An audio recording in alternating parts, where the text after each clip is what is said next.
So just a short video, probably take about 8 minutes just to explain how the Orton Effect works. It tends to be used on woodland photography. We got an image that we used before, we edited a couple of days ago at a workshop, and now this is just explaining how the Orton Effect works and how you'd apply it using Lightroom. So here we go.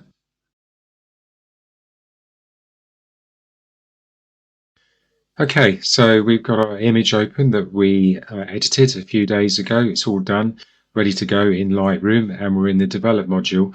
So all we're going to do is we're going to try and put it into Photoshop. It's very simple. Right click, press edit in, and then go across to edit in Photoshop. Click that button, and it should just go across into Photoshop. All we need to do here to see that is to minimize Lightroom, don't close it down, and there we go.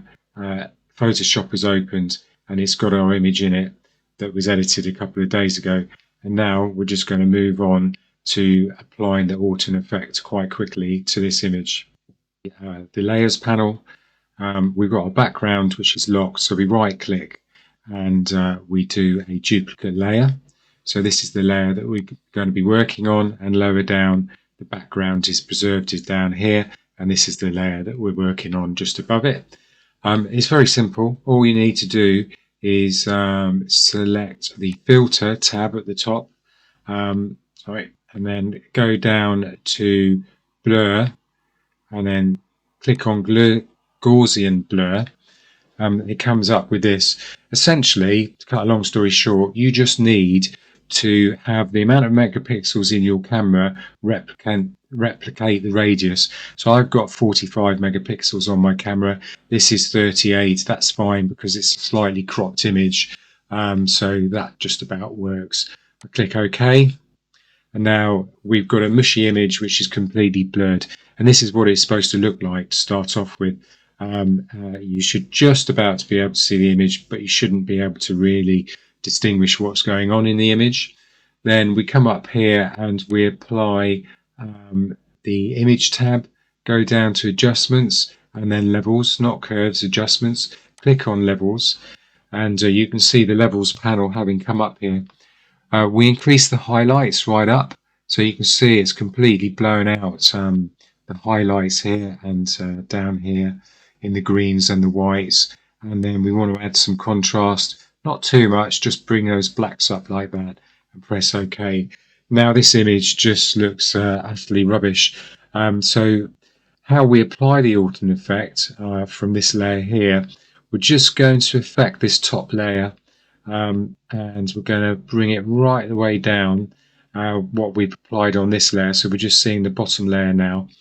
And then we're going to increase the opacity to increase the Orton effect on it. And as you can see, as we go up, that effect increases. It looks ridiculous there, but if we bring it down to about 14%, it starts to look quite nice.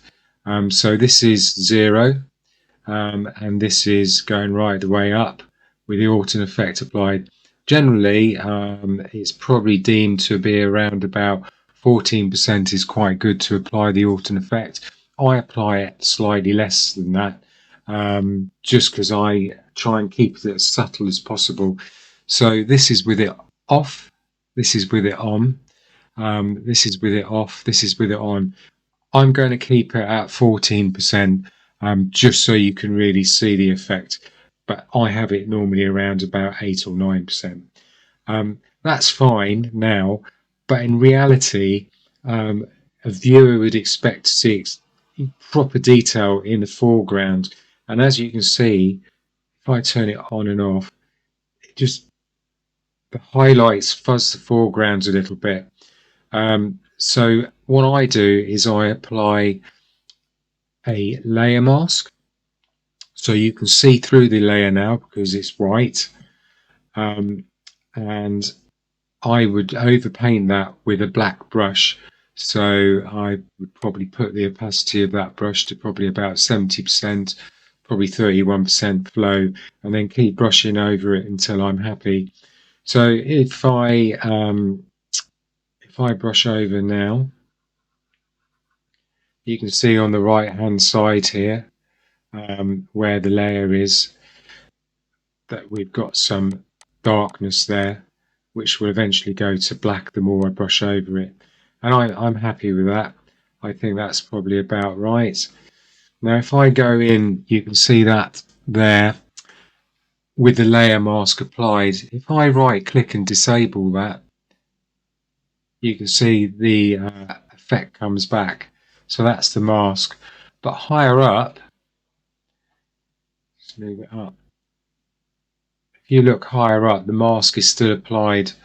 And then if I turn it all off, that's what the original folder looked like, or the original file looked like before I applied the Orton effect.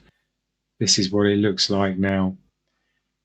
Okay, and then all we do is we get the layers and we flatten the layers on the right hand side to make it one file.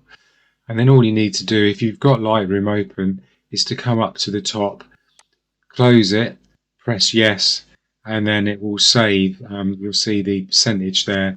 It will save in Lightroom, and shortly we'll go back into Lightroom.